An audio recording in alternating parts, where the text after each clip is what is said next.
I actually want to start with a core foundational concept that we use that I've actually talked about for a long time, and want to just reiterate the concept and continue to explain it as we work with more and more companies who have always looked at it based on their department. So what did sales do? What did SDRs do? What did marketing do?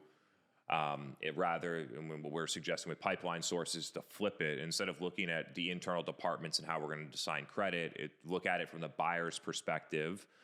And when you look at it from the buyer's perspective, what we're doing in pipeline sources is we're effectively looking for proven buyer journeys that in the data drive revenue at high sales velocity.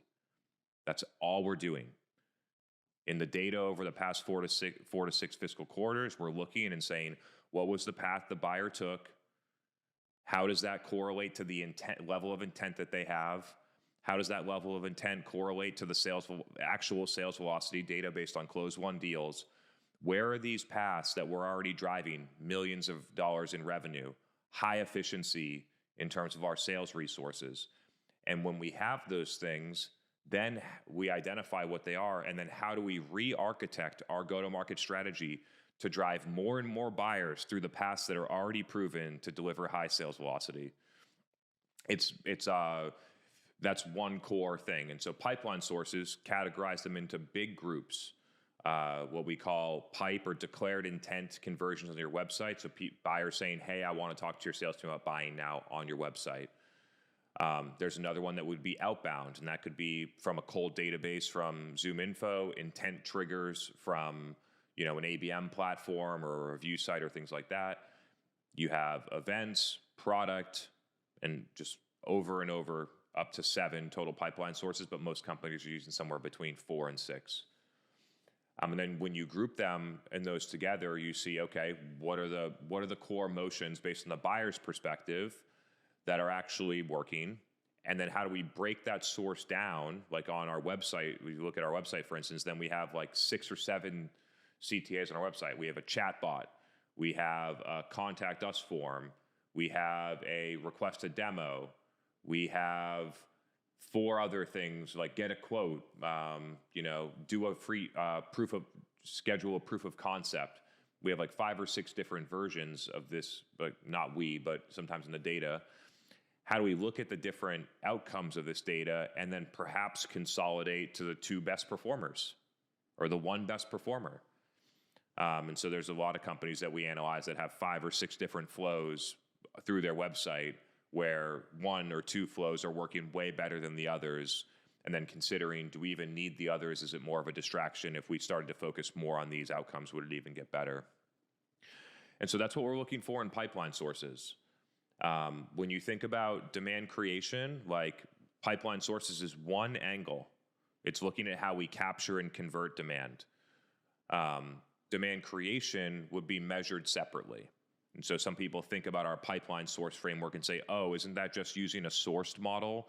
Well, no. First off, it's not based on the department that sourced it. It's based on the action the buyer took to enter pipeline that has proven sales velocity. And step 2, we need a different way to measure demand creation. This is focused on demand capture. Pipeline sources give you incredible levels of clarity on what are the things that we're doing that are actually working that we should build our demand capture and overall go-to-market strategy around. Additionally, I just put a little note and then I'll kick it to the next topic here.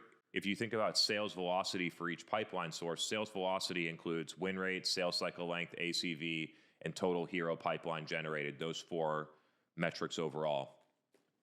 And some pipeline sources might have like a stage 2 win rate of 6%, and other pipeline sources might have a stage 2 win rate of 27%. Sometimes even more extreme than that, because the pipeline source is a core surrogate for buying intent. And so when you implement pipeline sources, you also you have a clear view of the quality of the pipeline in each of those pipeline sources. And then can assess whether you would consider it qualified, whether you would plan and forecast against it, and you basically have a bunch of micro plans that have different sales velocity dynamics for each demand capture segment. And this is where pipeline inflation comes in. I've talked about it quite a few times on the podcast already, but at a high level, that the core issue is that a company's definition of pipeline is not based on actual performance metrics. It's not connected to actual revenue via win rate metric or anything like that. And then if you looked at the pipeline sources and you saw, okay, our lead gen pipeline source, stage 2 opportunities win at 6%, and our pipe declared intent website win at 27%, but the definition of qualified pipeline is the same between those things, it could lead you to invest more and more money in lead gen because it looks like it's driving qualified pipeline, even though it wins at 6% and it shouldn't be defined that way. So the core thing that we're solving is, one, breaking the revenue down granularly into these buckets based on what action the buyer took, which leads to predicting sales velocity. And then how do we use that data to effectively inform and make better decisions about where we focus and optimize? I'll give you a couple examples of this because it can be really extreme. I think actually like probably 10, 12, 15, like that's the amount of these that we've done so far. And it's not very uncommon to have a company have pipeline inflation on an annual basis greater than $100 million. So they think that they have an extra $100 million in pipe. They're applying a win rate metric of that, probably somewhere between 15 and 20%. And they're thinking that they're going to win $15 or $20 million more in revenue throughout their sales cycle length than they actually are. They're over-reporting their marketing and SDR ROI by 2 to 3x based on the pipeline. They'll use pipeline to dollars spent. And when you look, it drives in. Based on the definition of pipeline, it drives investments that you make. And so a lot of companies will continue to invest in lead gen programs, even if they move from measuring an MQL to measuring a stage 1 op as qualified. A lot of lead gen programs will still create a stage 1 op that doesn't get to stage 3 or stage 4 and definitely doesn't win at greater than 25%. So then in the reporting shows, wow, lead gen is driving this content syndication we're doing in our gated ebook strategy on LinkedIn. Our high volume page search strategy is driving so much pipeline. We should invest more in it. Where if you just change the definition of pipeline to later stage based on a win rate, it would show you, wow, these programs are actually really poor performing when it comes to actualized ROI. And so pipeline inflation, core benefits, plan and forecast more accurately, make better informed investment decisions based on real data, align go-to-market teams, sales, marketing, and SDRs around performance-based metrics using a win rate metric. That should help with the pipeline inflation slide, Ashley. Cool. We'll keep going down this track. The next topic here was core health KPIs for your go-to-market. And so I'll just talk out loud here because I don't have this fully figured out. But let's talk through it live. So I think like the number one thing that you need to be looking at as a company is like total net new close one revenue. And yes, like for the people that are like, oh, but what about NRR? Yes, look at a different view and measure NRR and look at it. But when we think about this for net new business, you need to be looking at closed one net new revenue. So you got net new revenue. The next metric that I think that you need to be looking at is what we call all-bound hero pipeline creation. So that's implementing pipeline sources and then applying the hero definition and then reporting on pipeline based on that, which would most likely, in a lot of cases, reduce the total amount of quote-unquote pipeline that you have by a considerable amount by using a performance-based definition.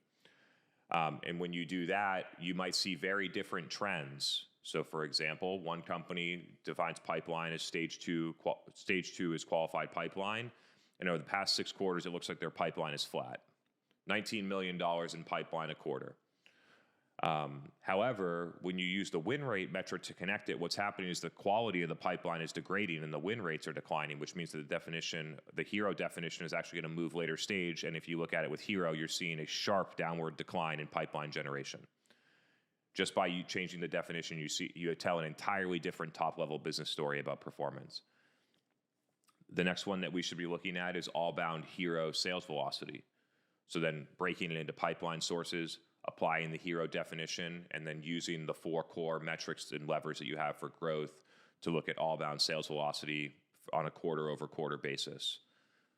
And then there's a metric that I've been playing around with, whether you want to look at it as marketing ROI or blended marketing CAC payback period. You can get to them like either way. The key here is in using the hero definition of pipeline if you're going to report on marketing dollars against pipeline dollars and having a standardized performance-based definition for that. And that can tell a really interesting story long-term if you look at the quarter-over-quarter spend and then see the trends. So you're basically saying, what is the investment and what is the overall results in the business that we're getting? And being able to look at that at both angles, I think is interesting, because you might see that investment is going up and results are declining, and you might actually see the exact inverse. And oftentimes you might see, hey, investment is going down and results are going down. It's difficult to make a real distinction on cause and effect there. It could actually be both. It could be the results are going down and the company's cutting cost in line with the results, or it could be the company is cutting costs, which is reducing programs that were working, and so results are going down because of the cost cutting. Cause and effect is hard to tease out there. And then I think that so those are core KPIs, right? And you could be doing that. You could look at that exact same thing against SDRs and sales. But I would almost put that stuff into the pipeline sources framework below, where you basically break up the demand capture and investments between website, events, different things like that. So if you're running a podcast, this is not included here. It's only demand capture investments. Your outbound would be all your SDRs and your tech associated with that and things like that. And so you look at the investment in that demand capture thing, which is we see intent from a buyer and we're trying to convert that buyer into a meeting. We're investing resources, we're taking action, we're going to get a meeting and an opportunity, or we're going to spend time, not get a meeting and opportunity, and effectively waste that time or investment. So stacking those investments up and then saying, okay, we spend this much on SDRs and this is what we're capturing in terms of demand and hero pipeline and things like that based on that investment. Here's what we spend on events and look at that. And yes, you can take out the events that are used for pipeline acceleration and the events that you use for quote unquote demand creation. If you want to put them in those budgets, then you can take them out and you can only assess the demand capture ones. And then you get a core sense of where are the highest ROI places that we're capturing demand, which is a little bit of a different angle. I added spend into the angle that I took on pipeline sources at the beginning. So now it's not just about efficiency, but it also has to be rooted in the investments that we make there. Going down, this one should be interesting. I don't talk about this all that much, even though I've done it quite a bit in marketing. And another reason why I don't talk about it all that much is because it's difficult to assess the impact of it, which is deploying marketing investments to like quote unquote influence active pipeline or accelerate sales velocity or things like that. And so like some companies have moved almost purely to this, where they basically create an opportunity at the MQA stage, and then all that marketing does, there's no demand creation motion, and it's all about marketing to active opportunities.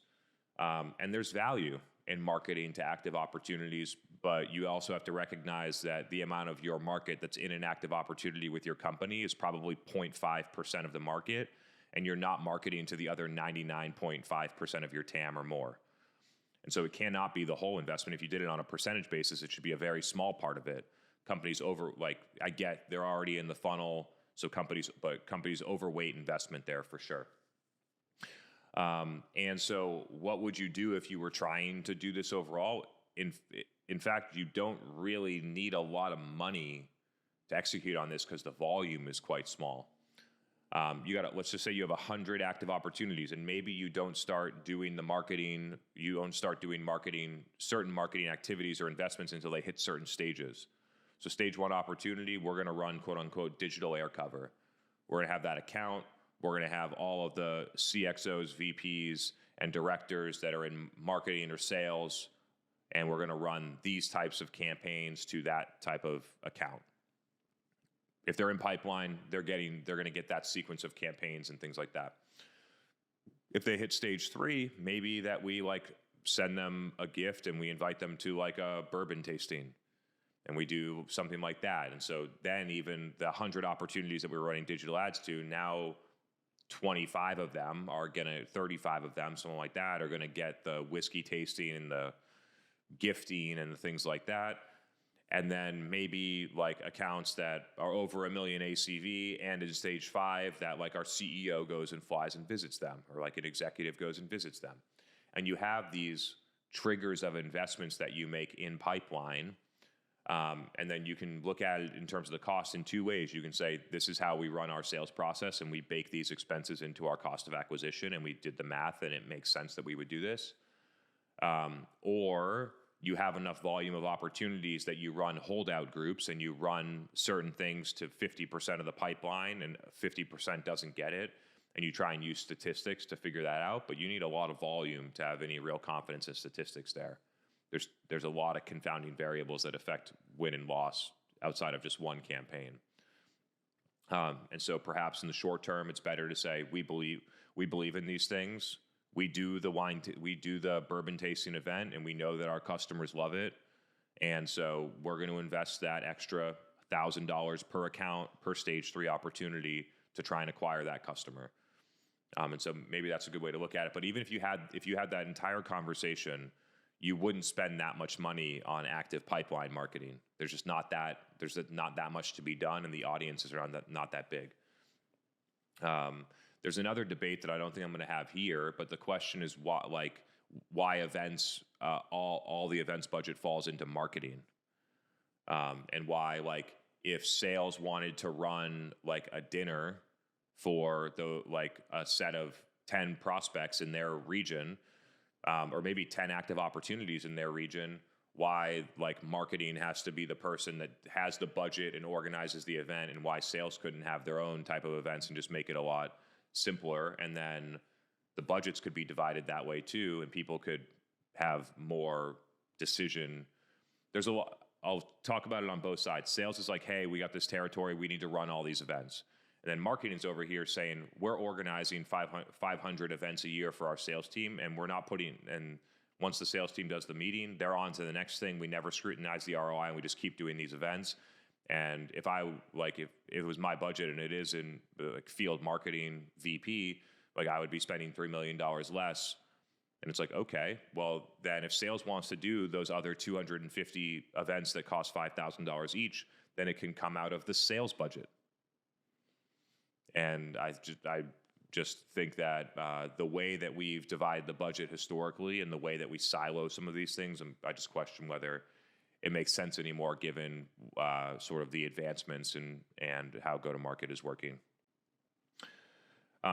So I gave you some examples of some of the things that you could do to influence pipeline, like account-based digital advertising, great strategy as long as the content's good, whether physical or virtual type of events, field events. You could go micro, intimate 7 people, 2 customers, 5 people in pipeline. You could go something bigger, like a webinar with hundreds of people that you just invite all the people that are active pipeline, and you can sort of think about those strategies on your own. I'm not a big fan of gifting for new customer acquisition. It kind of feels like bribing. It just doesn't feel right to me. But you could definitely use that strategy. I like gifting far more in customer success than net new acquisition, but you could use a gifting strategy. If the account was worth enough, then you could put a billboard on the highway that the CEO drives to work every day. There's a lot of things that you could do. That was obviously an extreme example, but that's one part of the budget and things that you do. And then you would also have demand capture and demand creation that we need to allocate for properly amongst the marketing budget. And we got the last one here. I'm coming up on a close. I'm just basically hitting all these core topics that have shown up. And actually, maybe you can help clarify, because I have customer research written down here, but I think the question was a little bit more detailed. Is it best research for 2024?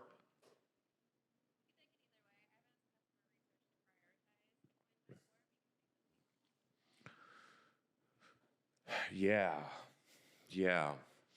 So I was on a podcast just recently, and I was thinking about in the future how, like, if you did 100 like customer interviews, like just me and a customer or someone in the market sitting down there, and we had a conversation for 30 minutes, and we did market research, and we recorded it, and we did that 100 times over, and then we used AI to do sentiment analysis and summarize all those different findings, how much more powerful a set of qualitative customer interviews could be in terms of actually driving people to, one, believe the information, and then two, maybe take some action or build some plans around it.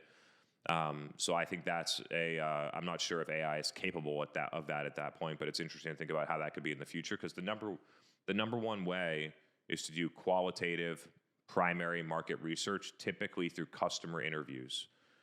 The problem is that a marketing director goes out and does those 10 interviews and gets some insights, but then everyone back at the company doesn't take the insights at the level that they should be taken to inform the strategy.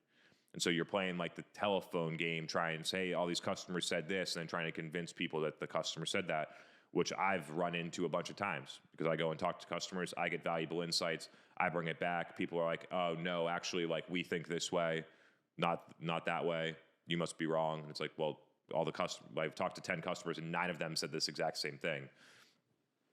So actually getting that information and then being able to communicate it in a way that people believe and take action on, I think, is the step in primary qualitative research. If you don't have that step, then that research, while valuable for you, may not be so valuable to the business overall in driving change. I think that market research surveys are something that companies should be doing. I've actually pushed Winter to make out-of-the-box market research surveys as part of their product, because I think that they should be less of a generalized tool. Hey, come to us and get some research done whenever you need it, or have someone look at your landing page, and be way more of, this is the engine that you use to collect customer insights. This is how you do it. This is the format. These are the questions that you ask. This is the frequency that you send, and hopefully they take some of that product feedback and implement it, because if not, then I might build that product. No, I'm just kidding. But it would be super valuable. And so I think recurring customer market research surveys on an ongoing basis, depending on your maturity, every 6 weeks to every 6 months is probably the right frequency to do it, depending on how big and your TAM and your maturity, and getting insights of who are the source of information that people trust, how many people have heard of our company before, can they connect what our company name to what our company does, can they do it for our main competitor, how'd they hear about our main competitor, how'd they hear about us, who do they think is the market leader, why do they think that, and start to collect some real insights. Have they switched from one product to another in the past 12 months? Why? And collect some real insights mostly in quantitative format in this case, that can be put into a report that executives will look at and most likely believe more than qualitative market research interviews. Self-reported attribution's an easy one. Recording gong calls and listening to them, or getting the sentiment out and automatically putting it in CRM, another easy one. People are doing that. But I think that the depth of the interviews and the market research surveys is something that a lot of B2B marketers don't get exposed to.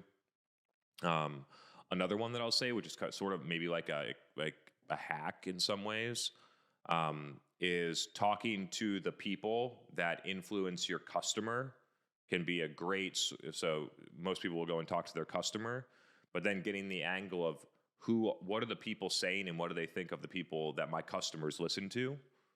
I think that's a really interesting angle as well, because some of the things that your customer is listening to from that source, you might want to influence what that source says or how they think. So those are all different angles of how you could take customer research into 2024. Are there a bunch of other ways to do it? 100%. If you think that other ideas are better for you to do for customer research, this is like 100% upside when it comes to it. Any time spent on this is pure upside, because the reality is that, especially in go-to-market, most B2B marketers aren't doing this at all. So anything that you add, self-reported attribution, like market research survey per year, do two interviews with customers per quarter, have one influencer on your podcast once a quarter. Any of those options are all upside for research, and I think those are all great options that people could start with. And so,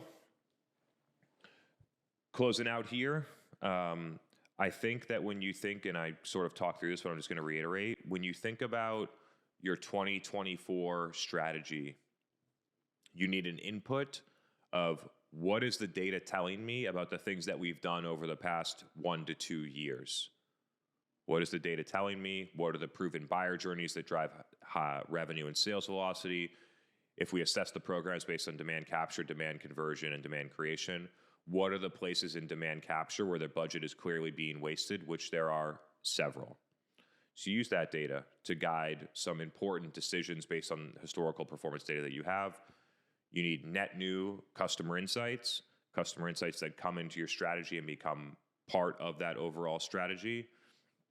And then oftentimes you need injections from some people on the outside, whether it's an investor or a consultant or someone like that, that's challenging you and looking at a different angle for you to think differently about things that they've seen in patterns in the market or in data or things like that, and putting those three things together to not take your 2023 plan and adjust some numbers and make it your 2024 plan, but to build a 2024 plan from the beginning. And be comfortable saying, we're going to cut that, we're going to cut that, and we're going to cut that, because the data shows that those are clearly not working against real business metrics. And we're going to add this, and we're going to add this, and we're going to add this. And this is how the investments are going to shift, and these are how the resources are going to change, and this is how we're going to have to change our agencies, and this is new support that we're going to need. And have a lot of confidence in your plan when a majority of the things that you're doing are exactly what your customers told you that you should be doing, exactly what they said about where they get the information, how they want to buy, when they want to interact with a sales rep and what they want that experience to be like, what types of information they want to be able to self-service and how they want to be able to self-serve it, like pricing. And if you ask those questions, you would just have you would come up with a much better strategy, and it would be much different than what you have today. There are almost always elements that are working in the strategy. That's what the historical data is for. The historical data analysis, look at that, what's happening, and keep doing more of those things. But then equally identify these things aren't working, these things should be working, and make some like major changes to the budget.